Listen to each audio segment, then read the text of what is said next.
I do not want anger to be the thing that stops you from having the best life you can possibly have.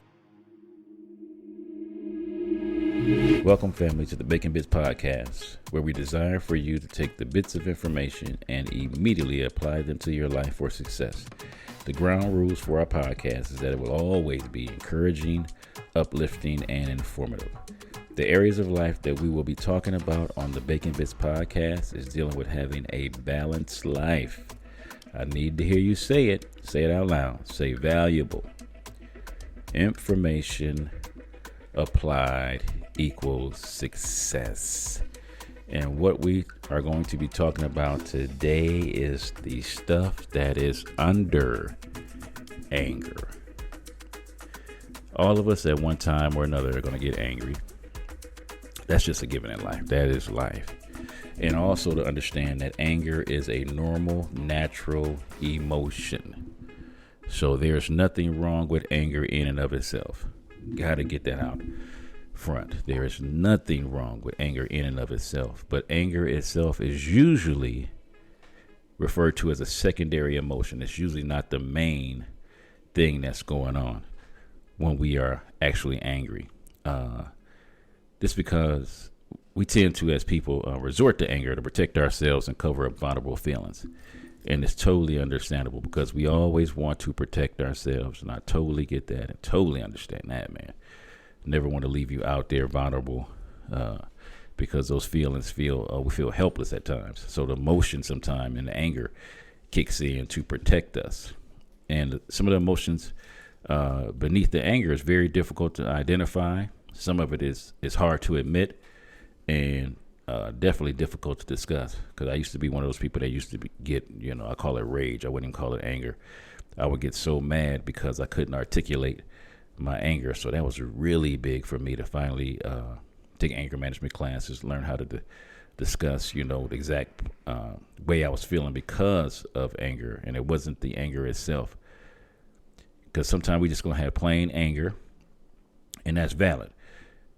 But oftentimes we are usually experiencing a mix of emotions, man. It ain't just the one thing. So it could be anywhere from sadness to disappointment to loneliness to being overwhelmed, being embarrassed, hurt, helpless. We in pain, we frustrated, insecure, hungry. Hungry. We even title it that even now, hangry, because we hungry and it's making us angry.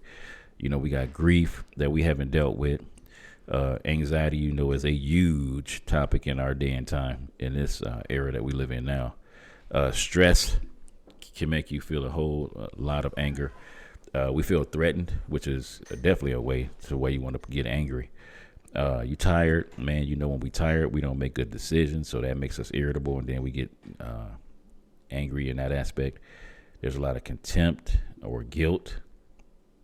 Jealousy, seeing somebody achieve something that you want to achieve, or seeing your spouse talking to somebody and it's not that they talking to somebody and anything is going on. It's just usually our insecurity, which is making us scared, which is bringing on shame, which in turn causes us to get angry. So angry has a lot of stuff underneath it. So anger is usually just the surface. Anger is usually just the top of the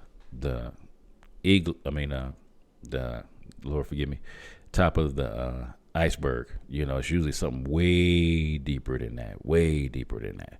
So some questions we got to explore and answer, and ask ourselves is, are we angered at? What is our anger triggered by?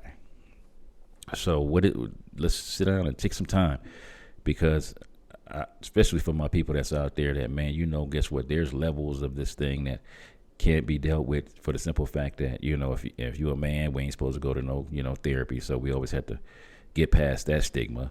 If you're a minority, I told you that's a huge one, man. That usually stops us from going to get the help that we need.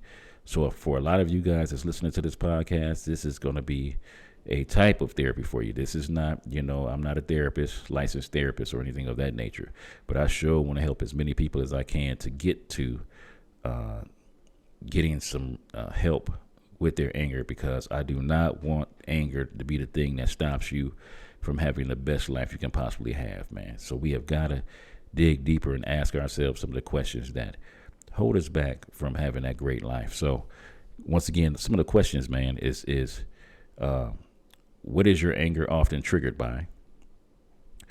That's a big one. So I used to always feel disrespected, or felt like, because I was black, it was a race thing. And sometimes it is that, but most of the time it's not that. But that would make me appear and feel angered, and that would cause me to have an outlash. What am I currently dealing with that's causing me anger? If I'm having some anger at that moment that you're dealing with it, you have to ask yourself the question, has your anger affected other people?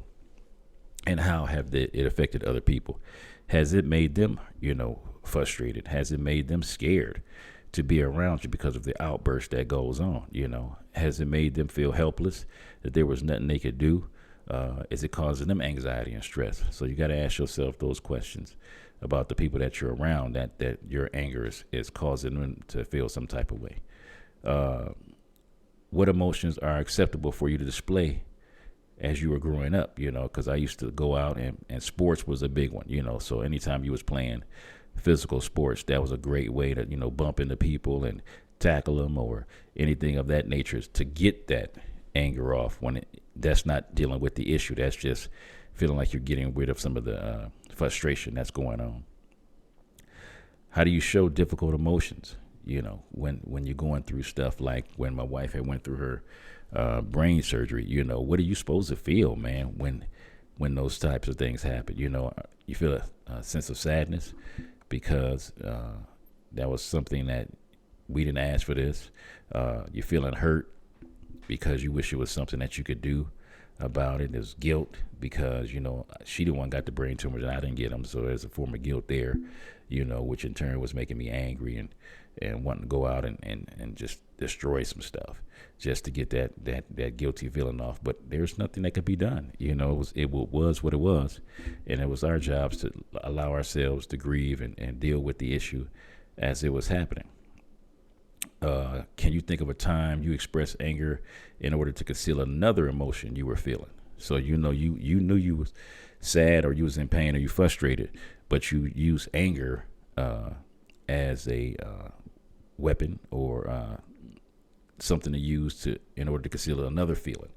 And that usually happens, like I said, most of the time. It's usually never the anger. There's a such thing as righteous anger, us getting, mad at things that shouldn't be going on in life.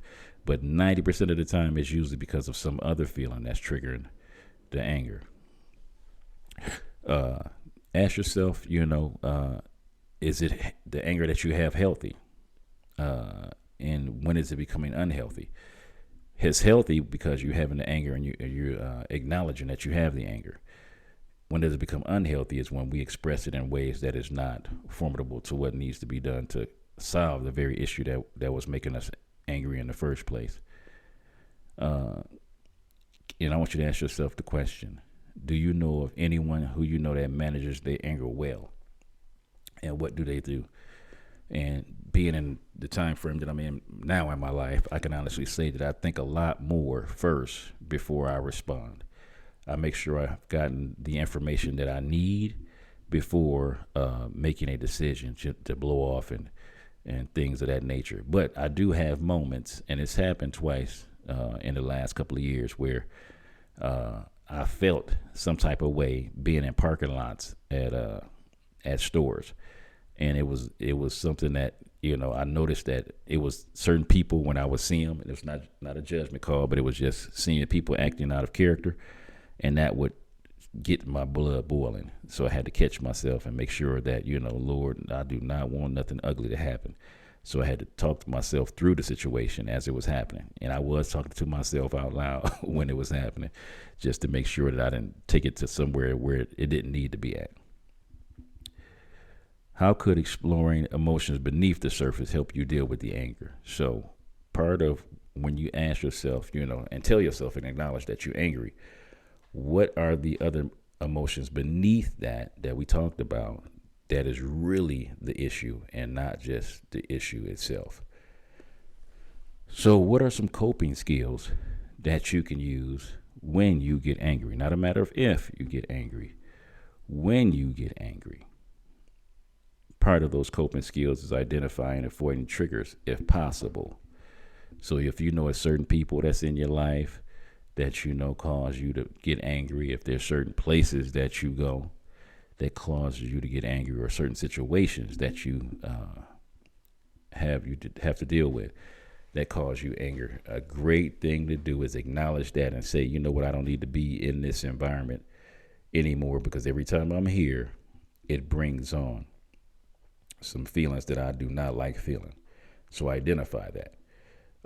Talk through the emotions with somebody that you love. That's a big one, man, because I'm a firm believer that sometimes some of the anger that we have is like a pressure cooker. We're just holding it in, and we don't have anybody to articulate it with. And once that happens, we end up usually exploding and going off on people and situations that didn't need to have us going off on, because we didn't express the emotions that we were dealing with. For those of you that want to do some serious work on your anger, I would ask you to track who, what, when, where, and the hows of what makes you angry. Who, what, when, and where makes you angry. Have to acknowledge that, have to do some research on that, have to do some studying of yourself in order to understand what that thing is that's making you angry, man. So do your homework, family. Please do your homework. Another way to understand anger is to notice how anger shows up in your body. So the thing with me is I used to have a tear come down my face, which was an indication that, I'm about to get to the point where I can't even turn this thing around. So anytime I would feel the tear come down my face, that would mean either me or somebody that I love would have to get me out of the situation, because it was about to get ugly. Another way anger shows up for me is the saliva in my mouth actually changes taste. That's a big one for me. So I would tell you, take some time to figure out what in your body is changing with the anger that you're expressing. So notice how your body is changing when you are angry. Always great coping mechanisms are exercise. I'm a firm believer that when we exercise, we're releasing stuff that's in our bodies that we didn't even know was there. I think it's a great one. Walk away, get out the situation. Great coping mechanism. So you can be all the punks and all the other names they can call you. Don't even sweat that. Just walk away from the situation, because you'll be a better person for that. And then there's also times where you can just listen to music. I used to listen to angry music sometimes to get me through, but most of the time that wasn't good for me. So it was always some soothing, calm, some jazz, or some nice, smooth R&B, or some gospel to get me through my situations, because it would just get crazy. But what I want you to do is, as you listen to this podcast about anger and what's the things that's underneath the anger, I really want you to do your homework, because I really want this year right here to be your best year ever. And part of this being your best year is you have got to do your homework to get to the very thing that you are wanting to get to in this life. And that requires you to do some studying of you. We done studying in all these other areas of our lives, but I want us to this year truly do some soul searching and do some studying on ourselves. This is your boy John Bacon. I love you guys. God bless. All right, what's up, family? It's your boy John Bacon from the Bacon Bits Podcast. Thank you so much for your support, likes, and ratings. Please don't just listen, but rate me, follow me, and subscribe. This is an amazing way to offer free support.